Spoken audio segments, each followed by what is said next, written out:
Welcome to episode 293 of the Ben Briggs podcast. I am Ben Briggs. Here we go.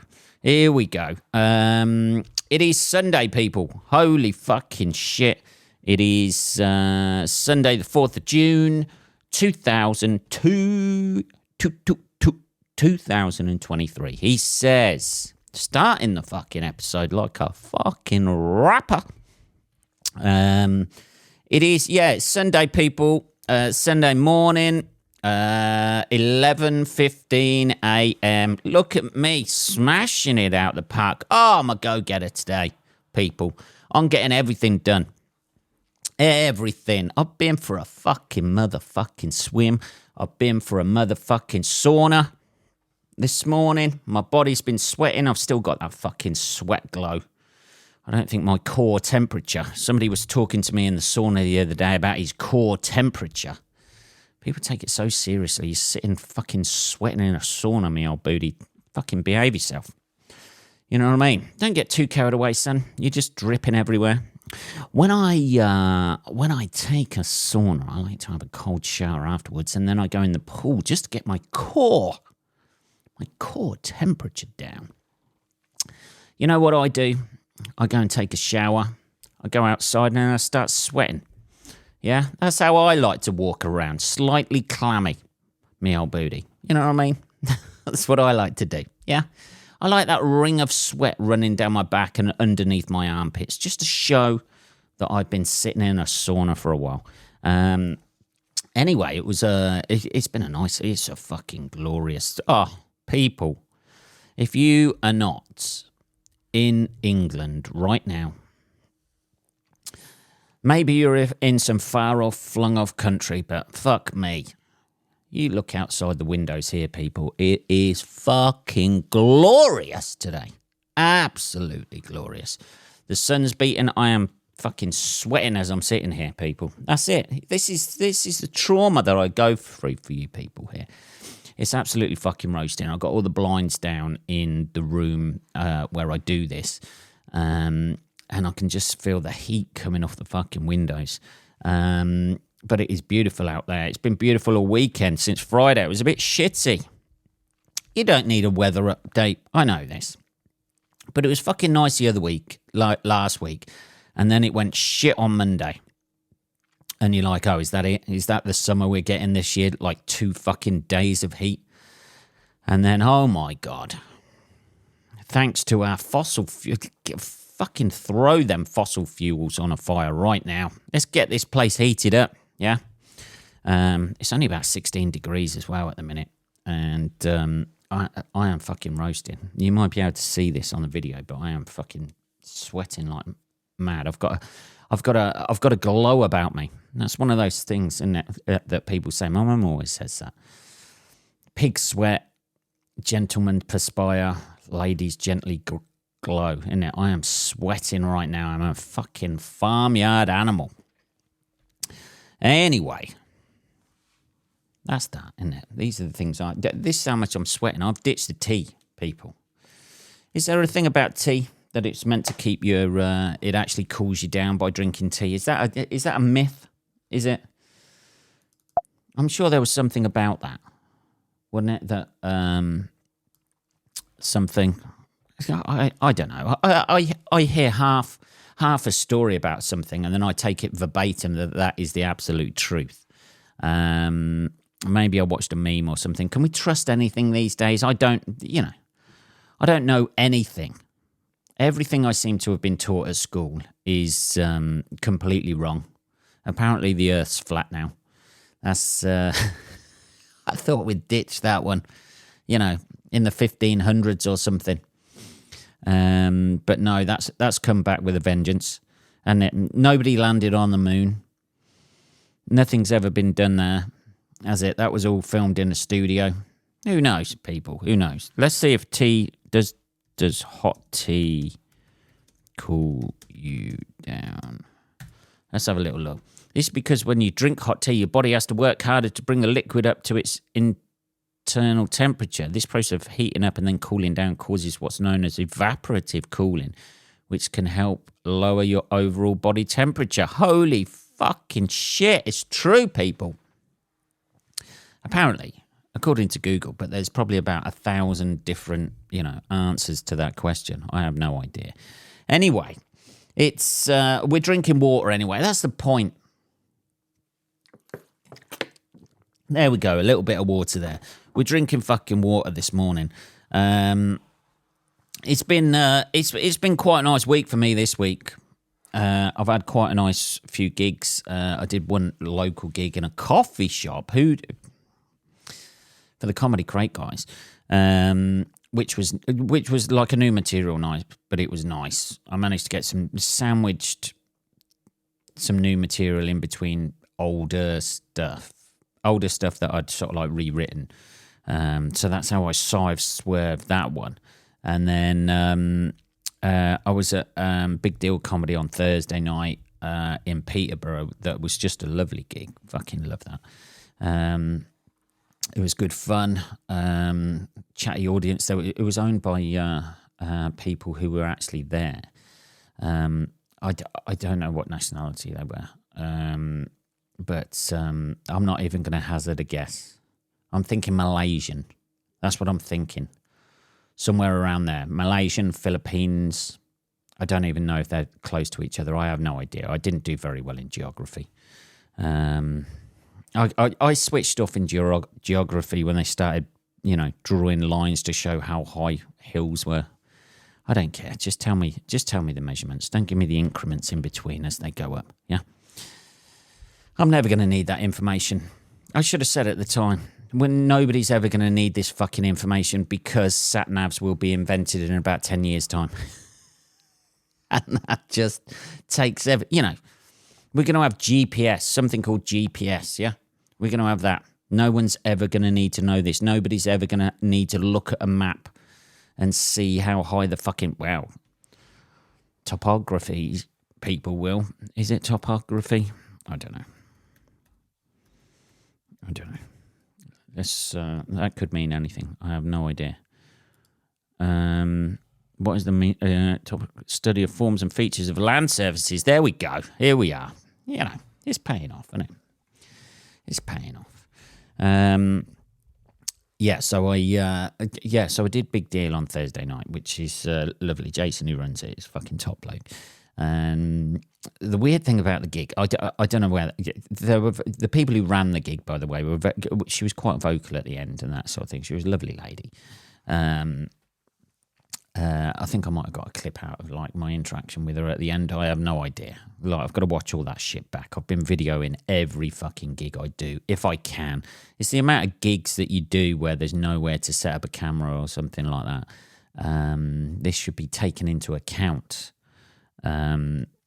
Nowadays, with the furore of going on TikTok and stuff like that. There may be a couple of clips coming out from that. But the lady was really friendly, trying to get us to stay for a drink and stuff, but I just want to go home. The weird thing about it was I met a husband who was in the toilet when I was in the toilet. And there was a guy who was at the condom machine in the toilet. I kind of, these days they don't just sell condoms in the condom machine because, like, the only reason I realised that they sell like little blue tablets and stuff like that. The only reason I realised that I'm not one. I think if you're buying condoms out of a condom machine in the toilet, you've left it too late. You know what I mean? Maybe that means you've met some, you're not on a date in there, are you? You've got to plan ahead. That's a last-ditch attempt to try and get laid, buying condoms out of a fucking condom machine. Or, those little blue pills, that you're going to take. I don't know what they do. Well, they're meant to make your dick hard, aren't they? But they can't be Viagra, surely. They're just called the blue pill or whatever. I don't know. It gets very fucking Matrix. Maybe it opens your eyes to things. I have no idea. But there was a guy who was at the machine trying to buy the old rubber Jonathans. He's trying to get lucky, people. Here we go. And the machine took his fucking money, which is fucking great. That is a dilemma for a guy. That is. You know, any normal guy would have just gone, fuck it, it's not going to happen. That's the fucking gods against you right there. Isn't it? You're not meant to be having sex that night if it takes your fucking money. But this guy started asking other people in the toilet, and he asked the landlady's fucking husband. I don't know if he knew it was the landlady's husband or not. He was asking him how he gets his money back and shit like that. He's just taking a piss. I'm just taking a piss. You know, he's at the machine. The machine's done him. That is the best money maker in the world, because not many people are going to complain about that, are they? The embarrassment factor. I think he even went behind the bar and told them as well. I'd have just shut up. You know what I mean? I'd have just took the loss, gone out, regrouped, and maybe, maybe assessed who you were going to use those condoms on for their feelings about risk. Dear. Ask a few fucking searching questions about how fertile they are and how many sexual partners they've had, and then calculate the risk against the reward. I don't know. But I definitely wouldn't have, as he did, gone to the bar and said, the condom machine has fucking taken my money. I mean, what the fuck are they meant to do about it? I don't know. Do you just want me to fucking wank you off out the back there? Is that what you want? Milk your fucking testes. We've got cling film in the kitchen, if that's any use to you. I don't know. I don't know what to suggest. That's it. I don't know. You thought about, just pulling out? Something like that, not finishing inside. Oh, it's all about diseases as well, Ben. Okay, we've got some bleach. We've got a bottle of bleach and some cling film. That's the best we can do at the minute. We're a fucking pub, mate. You should have planned this earlier. You should have gone to Boots, gone Tesco's, something like that. Or if you're that ashamed of it, well, he's clearly not ashamed of it, is he? Not that there's anything to be ashamed of, but it is a bit of a, you always feel like some sort of deviant when you're buying condoms as a guy. Nobody strolls in, do they?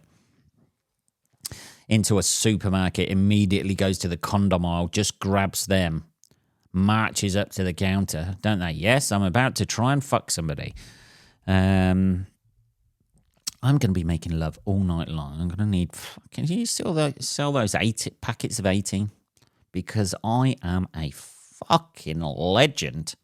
And I am going to be burning through those tonight. Nobody says that, do they? Everybody sort of buys them a little bit sheepishly. Or maybe that's just me. Maybe that's my hang-up with regards to these things. I have no idea. But the fucking balls on the guy to go behind the bar. He's lost £1. I'd have put that down to experience. I've lost £1 trying to buy condoms out of a fucking machine. I left it till the last minute. Be more confident in yourself, me old Buddha. You know what I mean? Be more confident that you're going to fucking make the grade. That conversation's going to come up. And then you're not hanging around toilets trying to get advice off guys who are pissing about how best to get your money back out of a condom machine. I don't know. But there you go. I felt a bit bad for him, to be honest. I was like, I'm pulling for you, brother, but, there's not much I can do here. I'm not going to... My wallet is distinctly void of those prophylactics. Have no need for them, mate. I am... and if they were still in there, they'd probably be out of date by now. That's it. Just a mush of fucking latex. I don't know. So that was that. That was quite funny, quite amusing. I enjoyed it. I enjoyed somebody being put in that situation and seeing what they did with it. It's fucking great, isn't it? Because it's a horrible situation as a guy to be put in. But just to, He's obviously, it could have been his last £2, couldn't it? It's either the bus ride home. Either way, he's pitching it on one ride or the other. And now he's got to walk home condomless. I don't know, man. Maybe he made the grade. Maybe he got his money back. But I was out of there. It was just too fucking uncomfortable for me. Ah, dear. Far too uncomfortable situation for me to be hanging around. But I did enjoy the dilemma the guy put himself in. So I did that. That was a big deal. Which the gig was really lovely. It was really nice. It was good. I managed to record it as well, so I'll get some clips out there of material or whatever. I don't really want to do. Everybody seems to be doing fucking manufacturing crowd work, so they can put clips up. Hey, where are you from? Oh yeah, what do you do for a living? You're a plumber. Yeah. What's your fucking favourite way to fucking rip people off? And the crowd goes mental. That's a fucking clip right there, isn't it? And then Friday night. I had the night off last night. Friday night I was in Tamworth at a working men's club. So you went from a new material night to a fucking proper, like, lovely fucking club night, and then a working men's club last night. That was an older crowd. It was interesting, actually. There was councillors there from the local council, a Conservative councillor and a Labour councillor sitting at the fucking same table. It's not, not everything is split. I made a real point. At one point, I was emceeing it, and I was like giving him a bit of shit, obviously, about various things. And at one point, he made a real point. The guy from the Conservatives made a real point of saying it's friends first and politics second. Friends first, politics second, which is the nepotism of the Conservative Party all over, I imagine. But he was quite a friendly guy, to be fair. He was quite a nice guy, and yeah, we had to keep it on track a little bit. It got a little bit rowdy at one point, but and we had to keep it on track. But it was a fun gig. It felt like it could go either way, which is very much the way we work in men's club gigs. It's very odd. The dynamics are very strange because most people in the working men's club know each other, whereas you go to a comedy club and nobody knows each other. You know what I mean? There may be, random groups of people who know each other, but like different groups don't know each other. Whereas this, it feels more like either a birthday party you're doing or a corporate when you do working men's clubs. So you have to sort of like, account for that at times. But it was quite good. It was also yesterday, FA Cup final day, the first ever. Holy shit. The first ever FA Cup final I have not watched. I know. I kind of forgot all about it. Like, because I had like Thursday, Friday gigging, I was late to bed and up early. Like every fucking, and I was up, like I've been getting, obviously I went swimming yesterday morning, so I had a little bit of a kip, and then I arranged to go round to see my nan, see the relatives, my nan, my 101-year-old nan. Holy shit. She looks great, by the way. My nan, my 101-year-old nan has less frown lines like there at the less of a furrowed brow than I do. It's fucking amazing. So I went round there at like 3:00, forgot all about that it was FA Cup final day. Was round there till about 4:00. But the one thing is my nan's meant to be wearing hearing aids now. Her hearing's gone. Well, going or on the way out. So she had these. She's been going on about these hearing aids for ages, and they finally come through, and now she's not wearing them. She's not wearing them. I don't know why. She says they fall out, even though they hook behind the ear.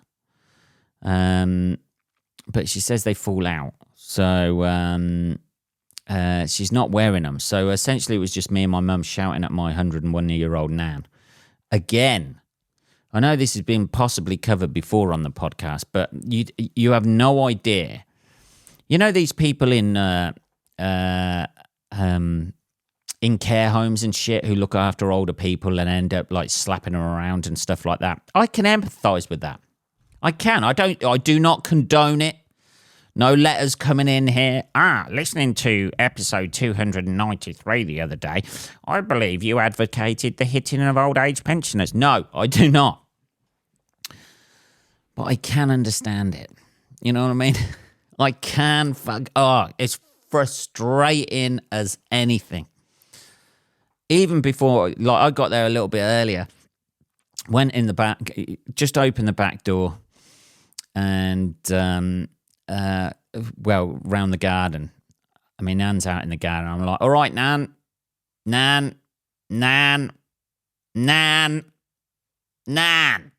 then you're shouting just to try and get her attention because she's up the garden pottering around or whatever. And it's just brutal all the time. It's like it reminds me of having a conversation. You know when you're like on the phone with somebody and they're in a shit reception area and every second word will cut out and you just think, what's the fucking point? Because you just end up all the time. You just end up going, what was that? What? Sorry, mate, I missed that. Go on again. And then they repeat what they say. And then it cuts out again. And you feel like going, I'll just call you back. I'll call you back when and you take it out on them as well. That's the thing. Isn't it? You take it out on them. You're like, you fucking piece of shit. You can't even get a fucking decent phone with decent reception. Call me back when you got a fucking new phone. Jesus.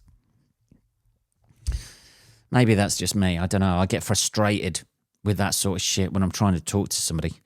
And they just... the other thing as well that frustrates me when somebody is on a mobile phone and talking to you. Look at me. I might as well just say phone. Nobody uses a fucking landline anymore, do they? The other thing that frustrates me is when they start talking to people in the background. You're like, I didn't fucking ring you up to listen to your shit, to listen to you tell people in the background shit. All right? I want your fucking undivided attention, right? This phone call is going on longer than it should do because you're talking to people in the background. Just tell them to shut up a minute. I'm going to be fucking 2 minutes tops. That's it. You know, I don't know. Maybe that's just me. Maybe I'm getting old.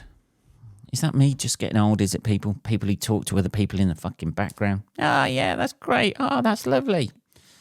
Yeah, especially kids or whatever. People who just like fucking stop everything to listen to their kids. You're halfway through fucking telling somebody something. I go, hang on a minute. I just need to... and you hear the kid in the background just droning on.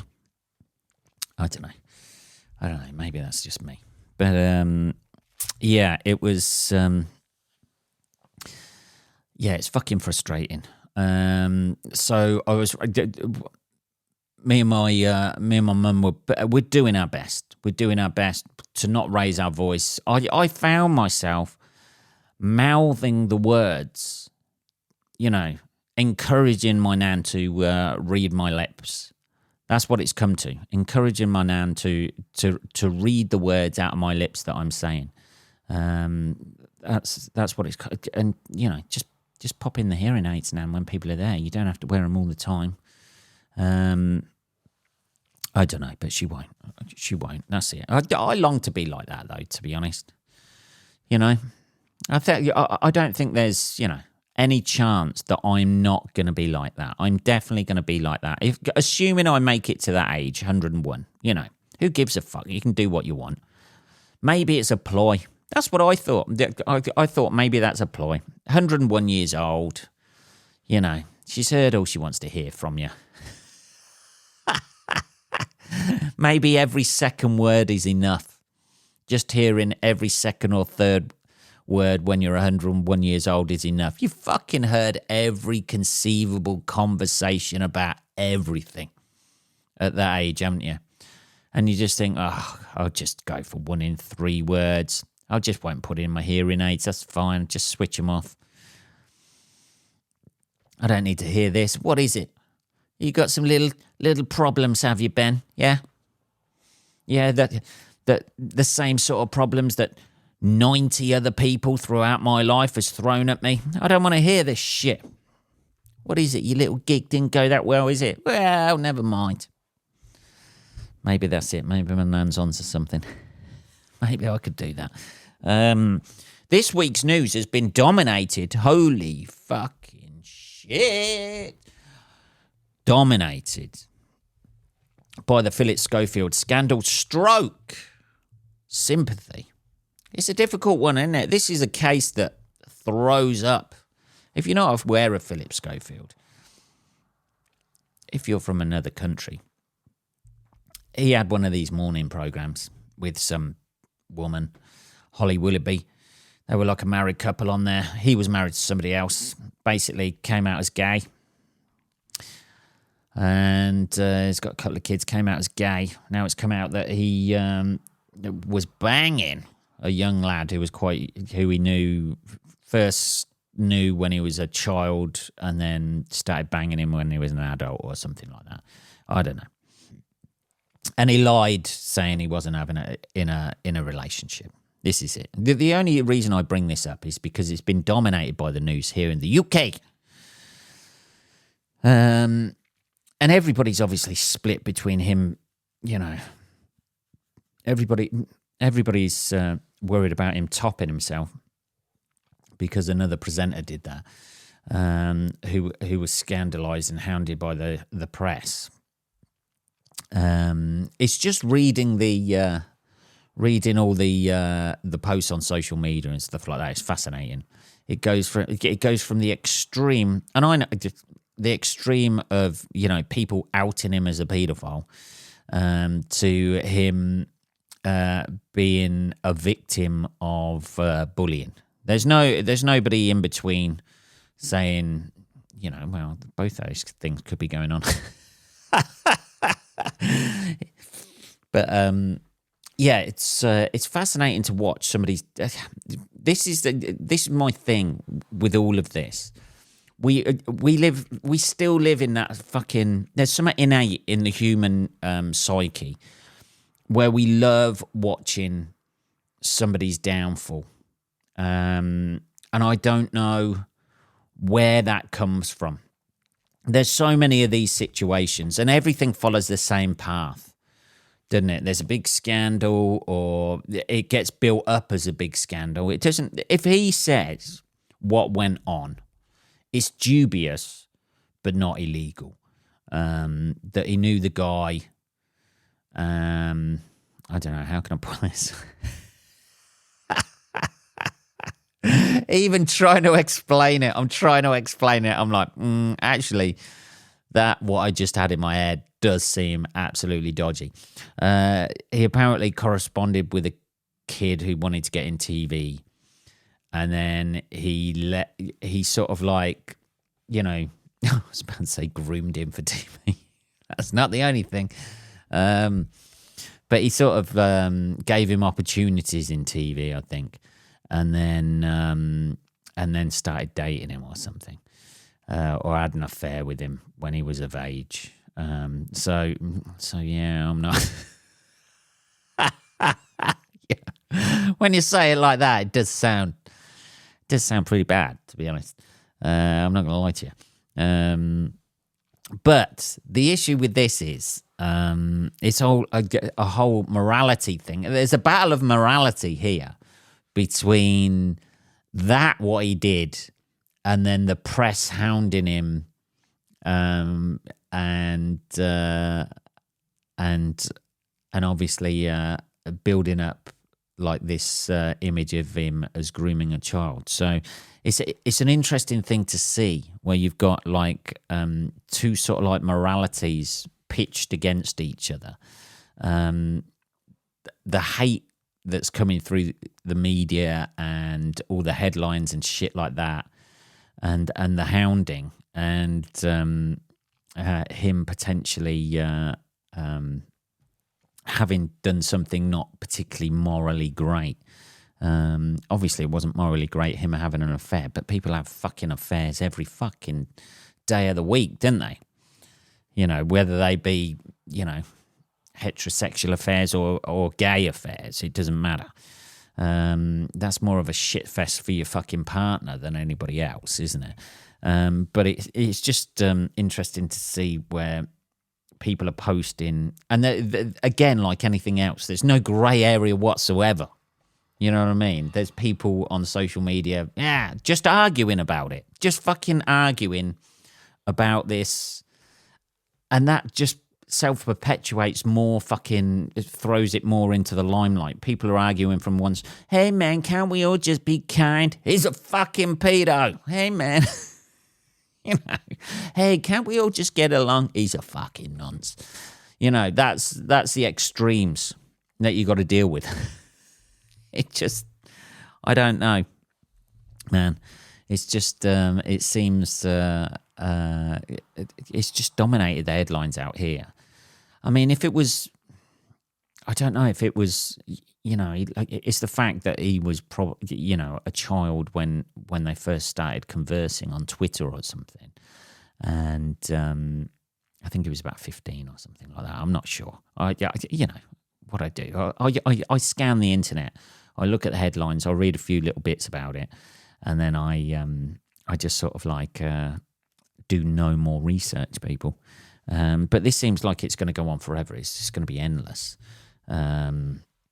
And his career is completely fucked now. I can't see any way back for him. You know, he'll be on Celebrity Big Brother. No, that doesn't exist anymore, does it? He'll be on I'm a Celebrity, Get Me Out of Here. He'll be in a fucking jungle with his name on the back of his T-shirt and a fucking number on it within 5 years. That's my prediction. I'll predict that now. Within 5 years' time, he's going to be in the jungle or on, you know, Celebrity Dancing on Ice or something. It should be Celebrity Walking on Thin Ice. That ought to be a new program, shouldn't it? That's some celebrity who has a hidden scandal. Celebrities walking on thin ice. And then you just got to try and guess what they've fucking done, and then it all comes out at the end of the program, and you can decide whether they stay a celebrity. You vote in for whatever horrendous shit they've done. You get to vote in and decide whether they get to stay being a celebrity or they need to get a fucking normal job. There you go. Welcome to this week's episode of Celebrities Walking on Ice. Anyway, people, that is episode 293. I know it's half an hour, but I quite like doing the half hours. Here we go. That was episode 293 of the Ben Briggs podcast. Holy fucking shit. We're going to be back next week. I'll see if I can get some videos out this week as well on the old channels. I've changed the name. It was everything used to be at the Ben Briggs, which I thought was a bit pretentious. You know, I don't know why I thought of that in the first place. I think I must have had a mad moment of like self-importance or something like that when I did all my Instagram and Twitter and everything. I must have had delusions of grandeur. But since then, career-wise, we have been grounded. So everything is now Instagram, Facebook, fucking TikTok, and YouTube is all at Ben Briggs Comedy. So if you want to subscribe or follow us on there, I'm going to be posting up some more videos. There's one little video I did as a test on there from a new material night. I think I got overexcited. I checked it because I did that material the other night and it went a lot better. But anyway, once it's out there, isn't it? Exposed. Anyway, I'll be back next Sunday, motherfuckers. Have a good rest of your weekend. If you're in the UK, enjoy the fucking weather. If you're anywhere else, why not enjoy the weather where you are as well, yeah? Yeah, don't feel excluded. Do not feel excluded. I'll be back next Sunday. So have a good week, motherfuckers. I'll speak to you then. Take care.